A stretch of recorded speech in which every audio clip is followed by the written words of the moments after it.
Well, we're fucking out of the fucking asylum. Yay! And also Super told me pretty much, hey, go fuck yourself with your Camera Gav and Good Georgia reviews. We're going to just, unveil Ultraman Omega, which does make sense, making it on the 24th, mainly because Omega is the 24th letter in the Greek alphabet. And, oh boy, I am fucking excited, because I do find pretty much the entire show to be extremely interesting in a lot of different kind of avenues. So let's start with pretty much the synopsis of the show. On an Earth where neither heroes nor kaiju exist, an alien suddenly falls from the sky. This ultra symbol is the red space boomerang. He holds the Omega Slugger, and his name means ultimate. Omega is an alien who has lost his memories, taking a human form and adopting the name Sotaro.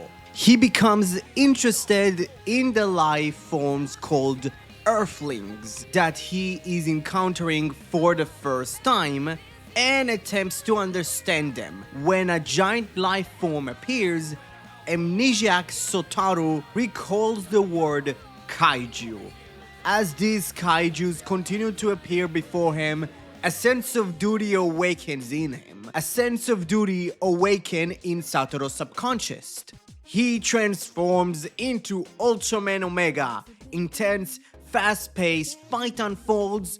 The Earthlings, in turn, are grappling with the encounters with these gigantic life forms and the aliens that fight with a red slugger for the first time, watching from various places, trying to understand what they are. Before long, Satoru and an ordinary young man, an alien and an Earthling, become friends. This ambitious work poses a question through these friends resonating hard. Why does Ultraman protect Earth? Now is awakened. Please tune on our latest TV series, Ultraman Omega, debuting July 5th, 2025. I'm fucking excited. I can't contain myself. Oh my god. First of all, human form ultras are back. It's been since... Fuck. Is it Orb? So, you can kind of... No, Trigger. Because, Trigger was weird. Trigger is weird, to be honest.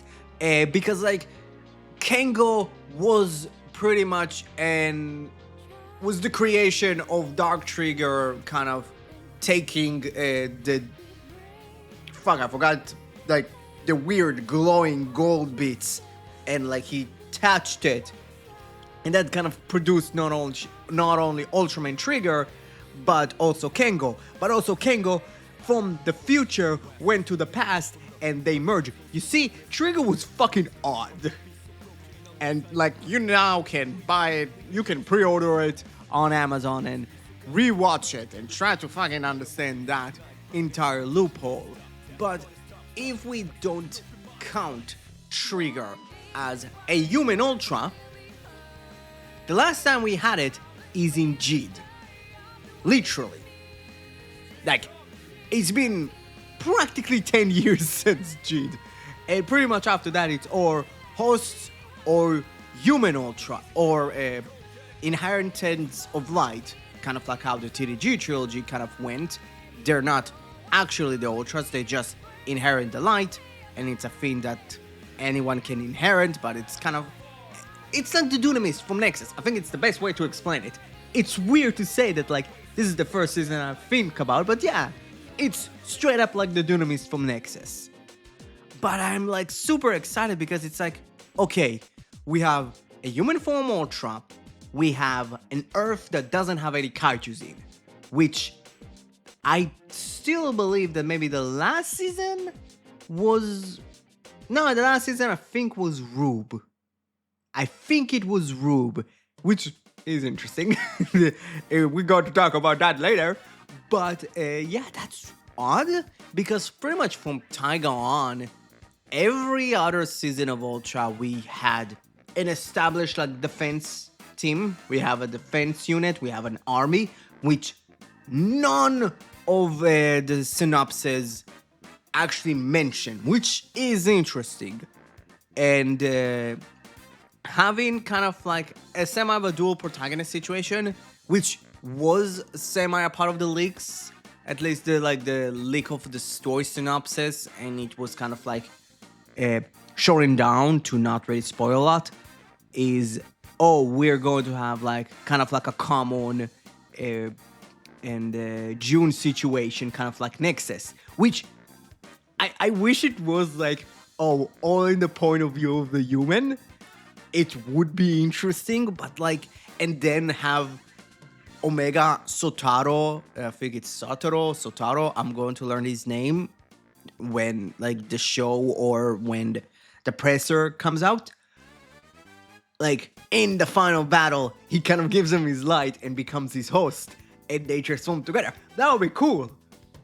So yeah, like overall as a synopsis is like super interesting. Like I am so interested. It's like, why did he fall down?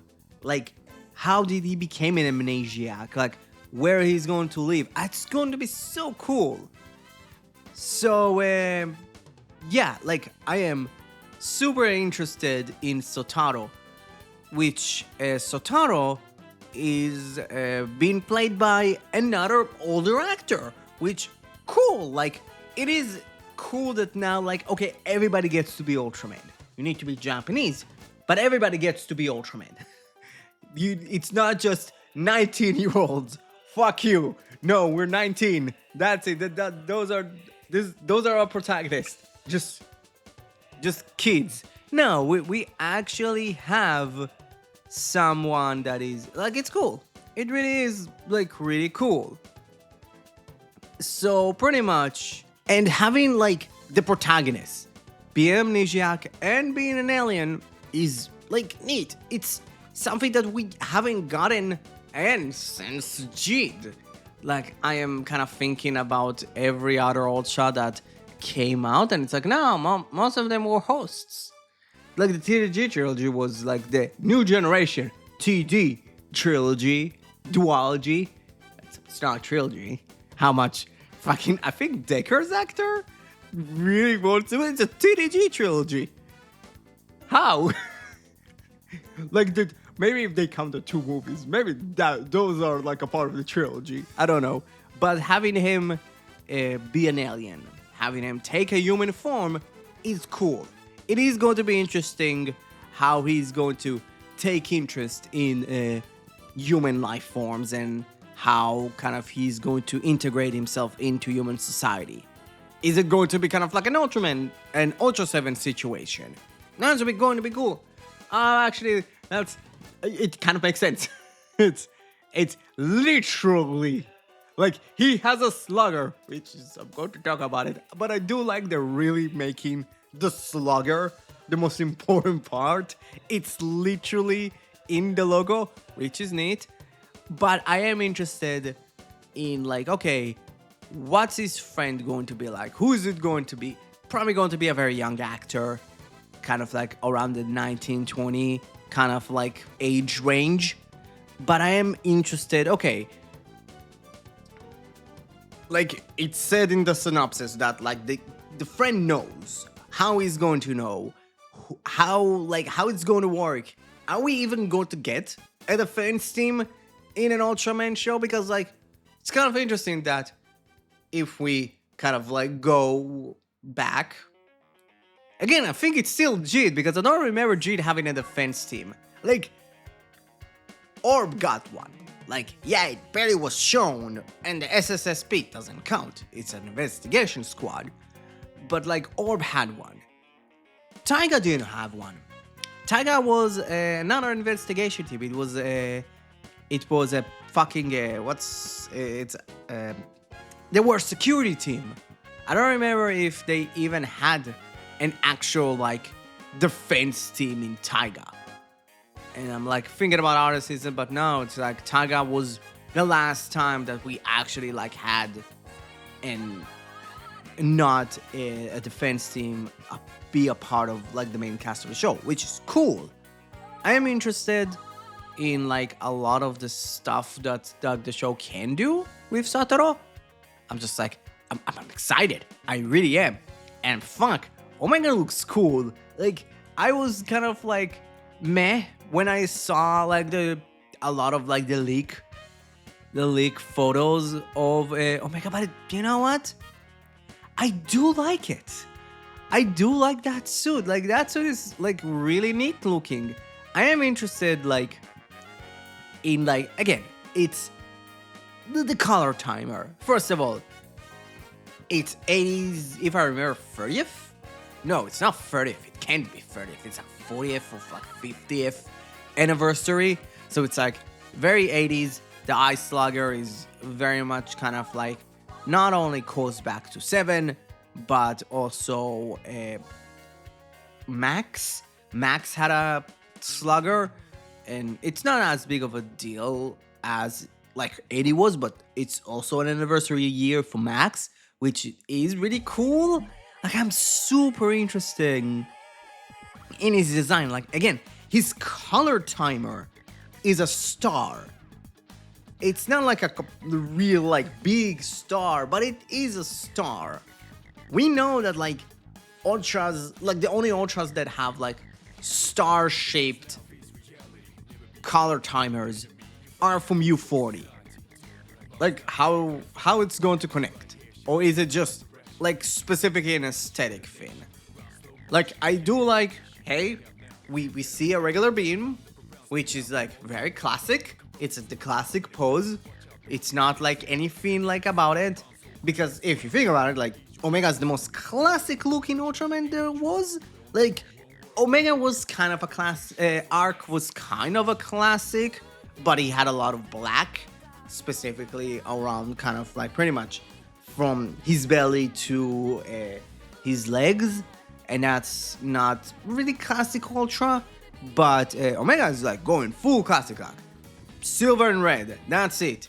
Even his fucking face is red, which at first when I heard it, it's like, I'm not sure about that, but you know what, like, I'm actually fine with it. It's neat.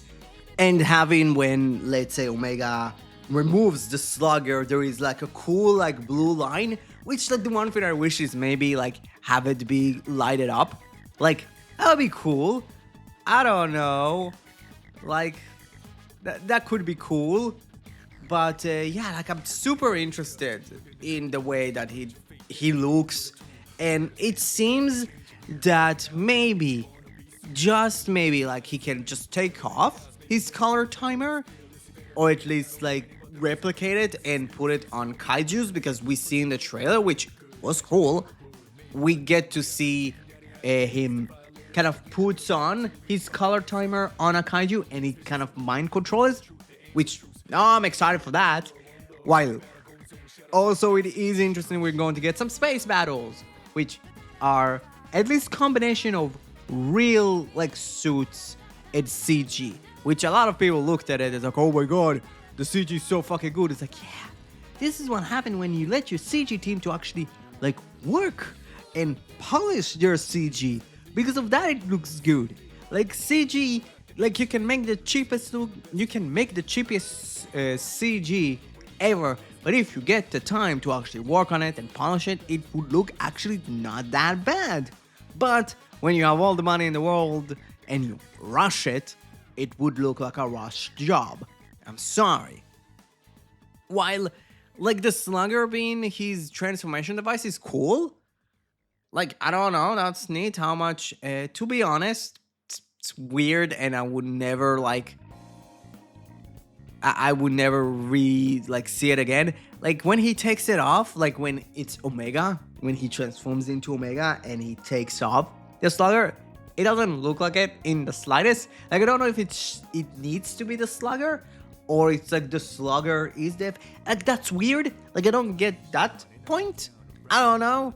But I'm like super excited because like we have an Ultra that feels different, looks different, and does a different thing than all of the other shows, but still kind of captures something still like nostalgic and still carries some sort of a legacy with it.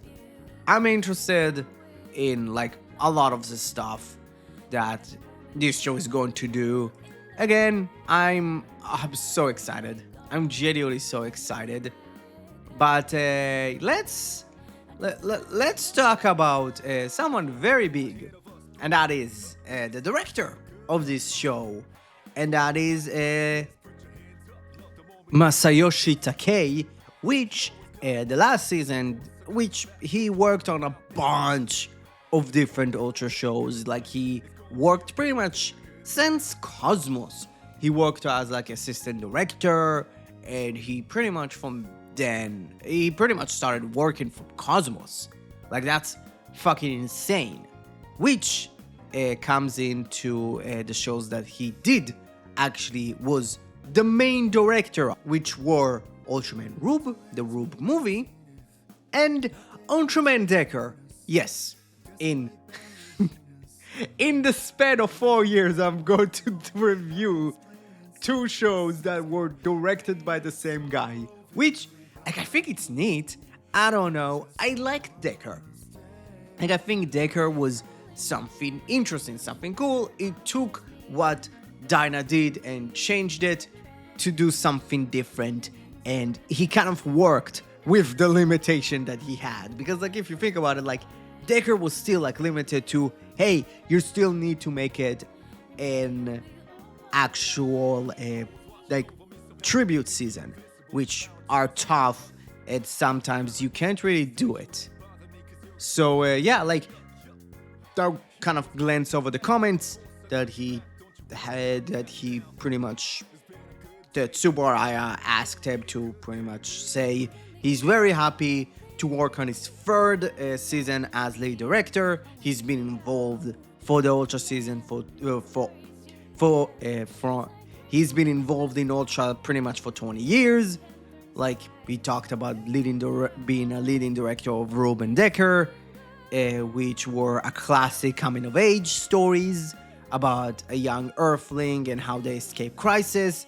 But he says that with Ultraman Omega, he aims to tell the story of when they awaken, where Ultraman himself tries to find the answer to the question, why do I protect Earth? Why do I fight alongside the Earthlings?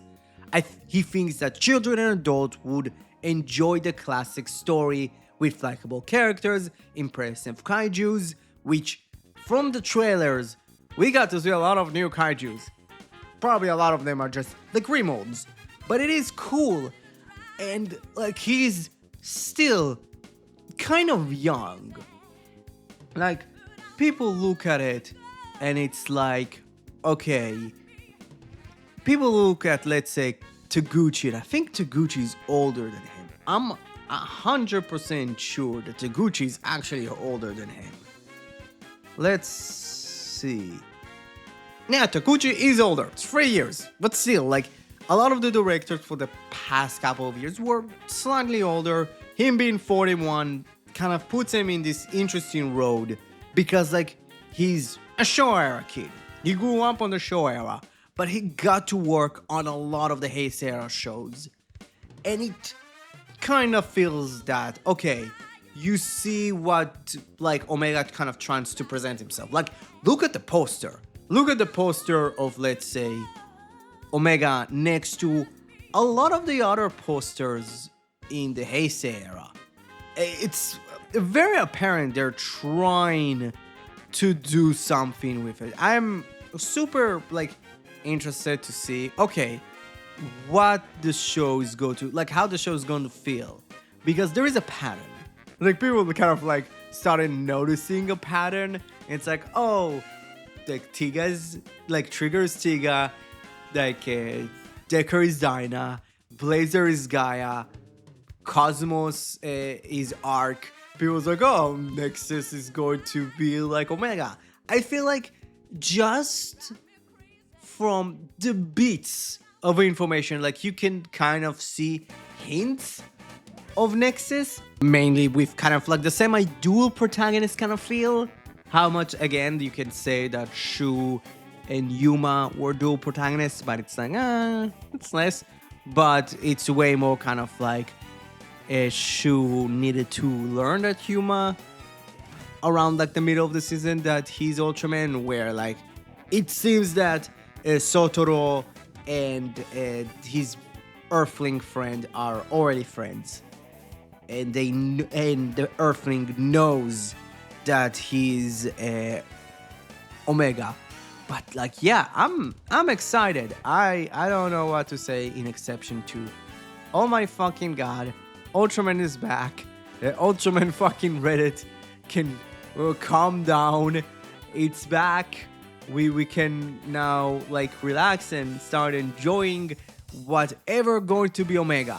So, are you excited for Ultraman Omega? I hope you do, because it's going to be really fun, and I'm excited to fucking start reviewing Ultra again. Are you worried about the director? Are you excited for the director? What's your thought about Omega's suit design? What's your thought about the kaijus? What's your thought about the transformation designs? The transformation device? What do you think about the fucking kaiju designs and fucking Omega's abilities? Like, please fucking drop it in the comments. I would love to hear all your thoughts. Also, because of that, both my Gov and my Good Jojo reviews are going to be delayed by a bit. I hope that I'm going to get it through Friday and pretty much finish it for Saturday, and everything's going to be caught up. So, yeah. Thank you very much for watching the video. Please, if you haven't done yet, smash that like button if you liked it. Also, if you haven't helped your subscribe button achieve its true goal of becoming a subscribed button, please do. Don't forget, there is a Kamen Rider video that you should watch. Also, if you want to watch, there is Legacy of Ultraman playlist that I'm going to put on this video. And also, Legacy of Gridman. It's a Subaraya show. It's fun. Yeah, don't forget, you're the only one that can prevent forest fires. Thank you very much, and have a great rest of your day. Bye bye.